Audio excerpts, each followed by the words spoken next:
एक बार गोस्वामी तुलसीदास जी महाराज एक गांव से गुजर रहे थे। अचानक एक रोती हुई महिला गोस्वामी तुलसीदास जी के चरणों में आके गिर पड़ी। कहने लगी, महाराज आशीर्वाद दे दो। तो गोस्वामी तुलसीदास जी ने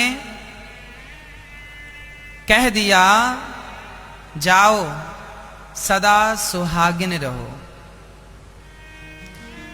एक स्त्री को सबसे इससे बड़ा वरदान और क्या होगा। उसको ये कहा जाए सदा सौभाग्यवती रहो, सदा सुहागिन रहो, सदा सुहागन रहो।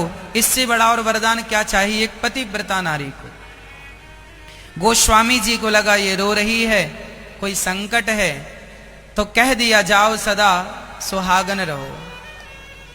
जब गोस्वामी जी ने यह आशीर्वाद दे दिया, अब उस महिला ने रोते हुए कहा, महाराज मैं तो आपके चरणों में इसलिए आई हूं कि मेरे पति मर चुके हैं।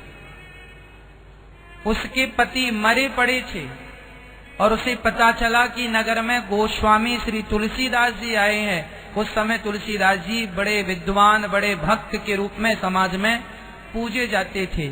उस महिला को पता चला कि मेरे पति, उसके पति मर गए अचानक, और जब पति मरे उसे पता चला कि नगर में गोस्वामी श्री तुलसीदास जी आए हैं। चरणों में गिर पड़ी और अचानक तुलसीदास जी के मुख से निकल गया, सदा सुहागन रहो। अब तो चक्कर में पड़ गए बाबा जी। महाराज आपने मुझे सुहागन का वरदान दिया है और मेरे पति तो मर चुके हैं। उनकी अर्थी उठने वाली है, नगर इकट्ठा हो चुका है, अर्थी सजाई जा रही है। तब तुरंत श्री गोस्वामी जी ने भगवान से कहा, प्रभु ये क्या लीला है आपकी। यदि मेरे मुंह से कुछ निकला है तो नाथ मैं अपनी वाणी कभी नहीं बोलता। मैं तो जो बोलता हूँ रघुनंदन आपकी ही वाणी बोलता हूँ। शायद आपने ही बुलवाया है, और आपने बुलवाया है तो फिर ये वचन मिथ्या नहीं होना चाहिए। यदि एक भक्त का वचन मिथ्या चला जाता है ना माँ, तो भगवान पर उंगलियां खड़ी हो जाती हैं, विश्वास पर संदेह होने लगता है। और मैं आपसे कह चुका हूं कि भगवान कभी विश्वास को टूटने नहीं देते। भगवान सदा भक्तों के विश्वास की रक्षा करते हैं। जब श्री गोस्वामी तुलसीदास जी ने बड़े भाव से वहां बैठकर, बेटी तू चिंता ना कर, अब राम जी कुछ करेंगे।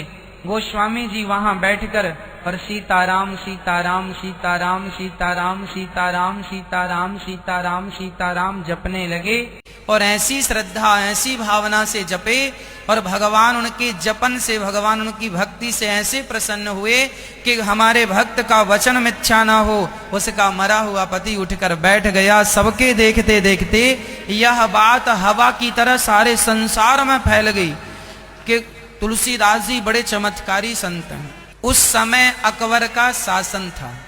जब यह बात अकबर को पता लगी कि हिंदू धर्म के कुछ संतों ने इतना बड़ा चमत्कार किया कि मुर्दे को जिंदा कर दिया, तो अकबर ने तुलसीदास जी को अपने यहां आमंत्रित किया, आओ और हमें भी कुछ चमत्कार दिखाओ। तुलसीदास जी मना करते हैं, अकबर हम ना तुम्हारे घर आएंगे, ना तुम्हारे दरबार आएंगे, और ना तुम्हें चमत्कार दिखाएंगे। हम कोई चमत्कार दिखाने वाले बाबा नहीं हैं। हम तो सिंपल अपने राम का नाम जपते हैं। चमत्कार तो हमारे राम नाम में है, चमत्कार तो हमारे भगवान करते हैं, और वह श्रेय अपने भक्तों को देते रहते हैं। भगवान सबसे बड़े चमत्कारी हैं। हम तो केवल उनका नाम लेना जानते हैं, और हम तुम्हारे दरबार नहीं आएंगे, हमें कुछ लेना देना छोड़ी है तुमसे। अकबर को बड़ा बुरा लगा कि हिंदू संत ने हमारा अपमान कर दिया। अपने सैनिकों को भेजा, जाओ तुलसीदास को पकड़ कर लाओ। सैनिक गए, तुलसीदास जी के हाथों में हथकड़ियां डाल के बांध कर लेके आए, दरबार में खड़ा किया गया।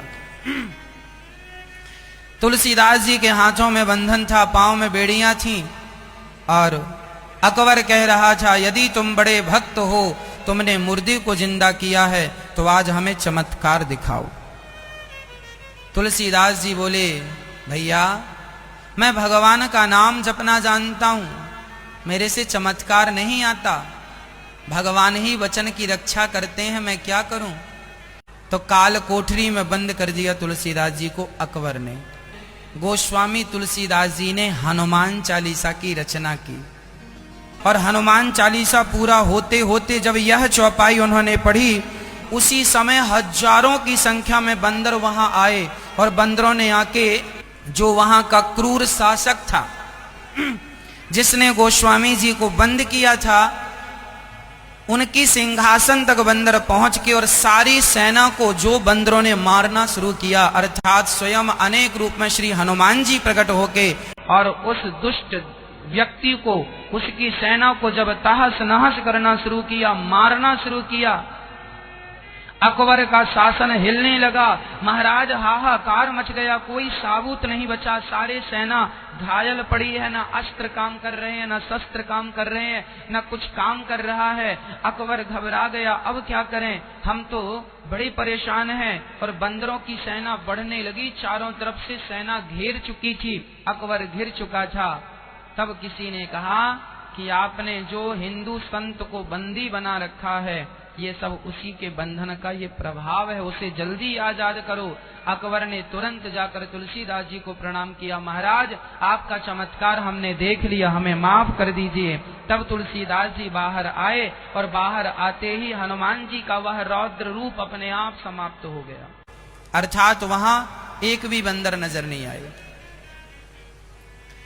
इसलिए श्री हनुमान जी महाराज को प्रत्यक्ष रूप में हनुमान स्वयं गोस्वामी तुलसीदास जी बंधन में बंध चुके थे, तब हनुमान चालीसा का पाठ किया और छूटय बंदी महासुख होई।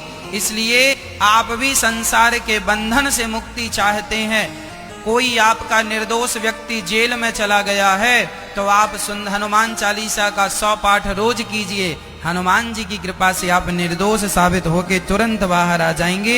यह हनुमान जी की प्रत्यक्ष कृपा है। इसलिए हनुमान चालीसा का एक पाठ तो आप रोज करें। छूटय बंदी महा सुख होई।